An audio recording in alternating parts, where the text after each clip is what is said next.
A revolutionary new investment tool is promising every American child a stake in the market. And this isn't some proposal.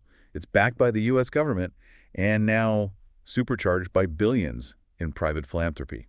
It really does sound like a blueprint for an ownership economy, and as you said, it's very real. We're talking about what people are calling the Trump accounts, these individual investment vehicles set up under the Working Families Tax Cuts Act. And we are doing a deep dive today because the timing is just perfect.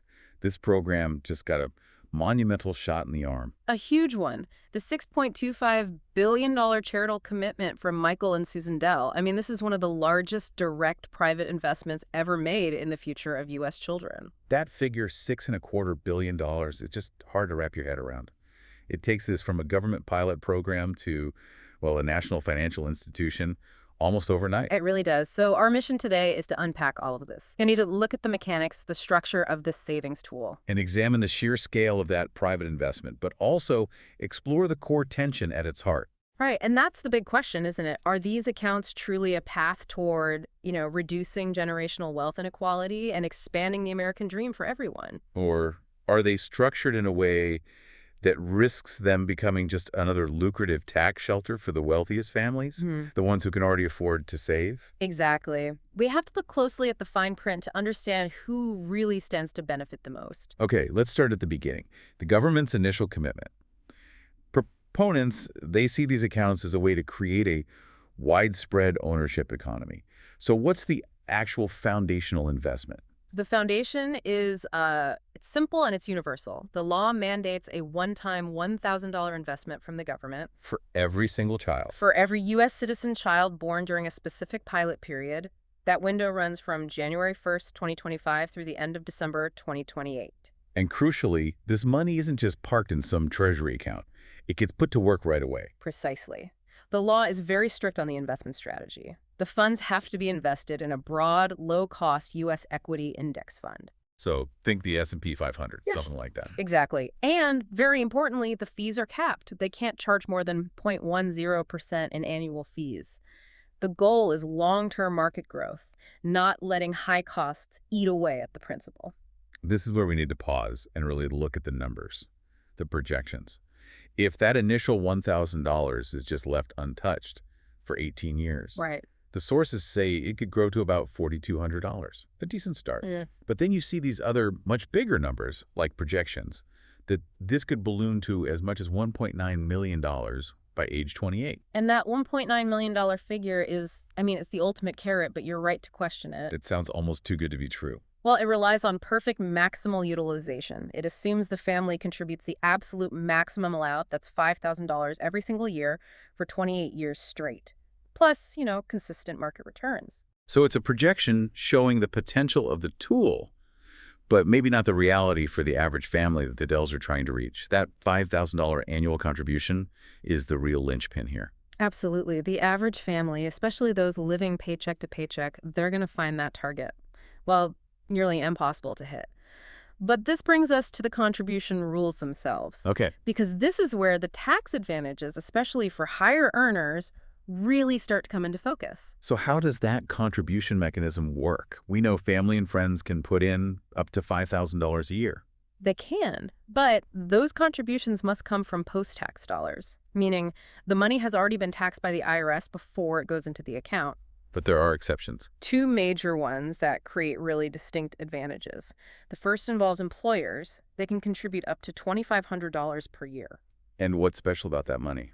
That amount is excluded from the employee's taxable income. That's a huge distinction. So for you listening, if you're not a tax professional, why is that so important? It means that $2,500 goes into the account before you pay any income tax on it. It's an immediate, guaranteed tax reduction. So it's highly appealing for both employers and especially high-earning employees looking to maximize their tax-deferred investments. And the second advantage. That's where charitable organizations and government entities come in. They can contribute unlimited amounts as long as they target specified classes of children. And that is the regulatory hook the Dells used. Before we get to the Dell donation, let's quickly touch on the withdrawal rules, because they reinforce this idea of a foundational investment. They do. The funds are locked up. You can't touch them until the child turns 18. And after that? After 18, it basically functions like a traditional IRA. The money grows tax-deferred for decades, but withdrawals have to be for specific, approved purposes to avoid penalties. Things like higher education, a down payment on a first home, or retirement savings. Exactly. Life's major financial launch pads. It guarantees the money is used for things that build long-term wealth. That whole structure, the tax deferral and the mandated use, it really sets the stage for this massive private investment we're seeing. Let's talk about the Dells. This scale is it's unprecedented. Michael and Susan Dell committed $6.25 billion to supercharge the program by essentially backdating the opportunity. Backdating it how? Well, remember, the government pilot program only covers kids born from 2025 to 2028. Right. The Dell donation targets children up to age 10 who were born before that cutoff. They're funding an extra 25 million accounts with a $250 seed gift in each. And they were incredibly intentional about who gets that $250. It wasn't just for everyone. No, not at all. It was explicitly targeted. The donation is focused on children living in ZIP codes where the median household income is less than $150,000 a year. And what was their reasoning for that? The foundation said that this geographical targeting was the, quote, clearest way to ensure the contribution reaches the greatest number of children who would benefit most. But wait a minute. Relying only on ZIP codes feels like a bit of a blunt instrument, doesn't it? You're going to miss some people. That critique is definitely out there in the commentary. I mean, you'll miss low-income families in affluent areas, and you might accidentally include some wealthy families in, say, gentrifying ZIP codes where the median income hasn't caught up yet. That's the acknowledged imperfection. While the Dell's aim is clearly progressive, to give millions of lower and middle income kids a shot at the American dream, experts agree geographical targeting isn't perfect. But it was probably the most logistically feasible way to get money to 25 million kids quickly. And for those kids, that initial money, whether it's the Dell's $250 or the government's eventual $1,000, it can be transformative in ways that are hard for some of us to maybe grasp. It's not just about college in 18 years. Exactly right. Proponents really stress this point. For a child from a background of generational poverty, this money is a launch pad for life itself. It could pay for a vocational certificate, a trade school program, or, and this is huge in many parts of the country, a reliable car to get to a good job. It provides a kind of practical flexibility. A flexibility that can be the difference maker in lifting someone out of poverty. And beyond just the dollars and cents, the universal nature of these accounts, it presents this huge opportunity for financial education. I'm really fascinated by this idea mentioned in the sources about helping kids build an investor identity early on. It's a powerful psychological concept, and we've seen it work in other places. International programs that seed accounts have shown that simply having an asset, something you can watch grow that's tied to the market, it changes a child's entire perspective. It makes it real for them. It grounds the abstract idea of wealth creation in reality. It gives kids the confidence and the vocabulary to talk about finance, which is so often a missing link in households that don't have that generational wealth. This all sounds like a historic win. You know, government policy and private generosity coming together. But it brings us right back to that core conflict. If that $5,000 annual contribution is the key to massive growth, who is this program really built for? And this is where that structural tension becomes impossible to ignore. Critics are very quick to point out that the program's effectiveness really hinges on a family's ability to contribute beyond that seed money. The National Women's Law Center, for example, argues the policy could become, and I'm quoting here, just another tax shelter for the wealthiest and another giveaway to the richest Americans. And that criticism is rooted in a pretty harsh reality of household finances. We know that roughly a quarter of U.S. households are living paycheck to paycheck right now. So the question is, if a family is struggling with rent, how can they find a spare $5,000 a year to make this account a truly life-changing investment? They can't. Logically, the families who are already on the best financial footing, they're the ones who are going to maximize those employer contributions, the tax advantages, and that tax-deferred growth. So the very families who need the $1,000 seed money the most are the ones least equipped to contribute the, $139,000 over the next 28 years to get to that maximum potential. Precisely. But even if we look past the difficulty of contributing, experts are highlighting these major implementation roadblocks that the government absolutely must solve if these accounts are going to work for the people the Dells are trying to help. Okay, let's start with just getting people signed up. If this is an opt-in program, how has that worked in the past?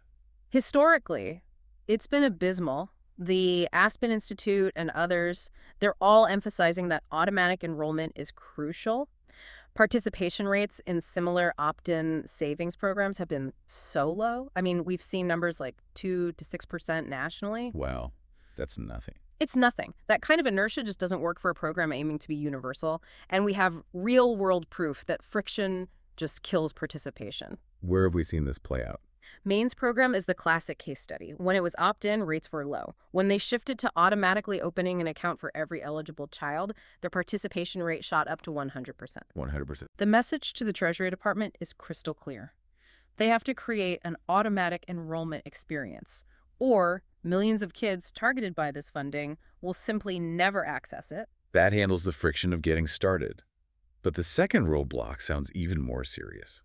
It involves the safety nets that low-income families rely on. This sounds like a kind of regulatory booby trap. It absolutely is. We're talking about safety nets with rules designed decades ago. If a family's net worth goes over a very low threshold, sometimes as low as $2,000, they can be disqualified from crucial benefits like SNAP or Medicaid. These are called asset limits. So let me get this straight. Yeah. An account designed to help a family escape poverty by growing to, say, $5,000 or $10,000 could actually push that family over the asset limit and get them kicked off their food assistance or health insurance today. That is the tragic irony. They are punished for taking advantage of a program designed to help them save. That's unbelievable. For these Trump accounts to work for those who need them most, they have to be what's called categorically disregarded when determining eligibility for these programs. Without that ironclad regulatory fix, many low-income families will just make the rational choice not to save at all. They'll prioritize today's needs over tomorrow's potential wealth. So after all that, what does this mean for you, the listener, trying to make sense of this? It means the Trump accounts represent a genuinely historic opportunity. I mean, you're combining government seed money with this spectacular amount of targeted private philanthropy. It really does have the potential to deliver essential financial grounding to the next generation. The Dell donation specifically tried to right the balance, targeting millions of kids who need that leg up the most. Yeah. But the policy itself, it had these inherent tensions. It does. It offers valuable tax advantages to the wealthy who can contribute every year, while all these bureaucratic and regulatory complexities could stop the exact families targeted by the Dells from ever fully realizing the benefits. Which leaves us with a final provocative thought for you to consider. The biggest challenge facing these new investment accounts probably isn't whether the stock market will deliver returns over 18 years. It almost certainly will. The real challenge is whether the government can solve those technical regulatory complexities. We're talking specifically about automatic enrollment and those restrictive asset limits. Can they make it work to ensure this opportunity reaches the 80% of children the Dells are targeting? Or will bureaucratic hurdles leave this financial key only in the hands of the wealthy families who don't even need it? That bureaucratic determination, in the end, will define whether these accounts actually reduce or just exacerbate wealth inequality in America.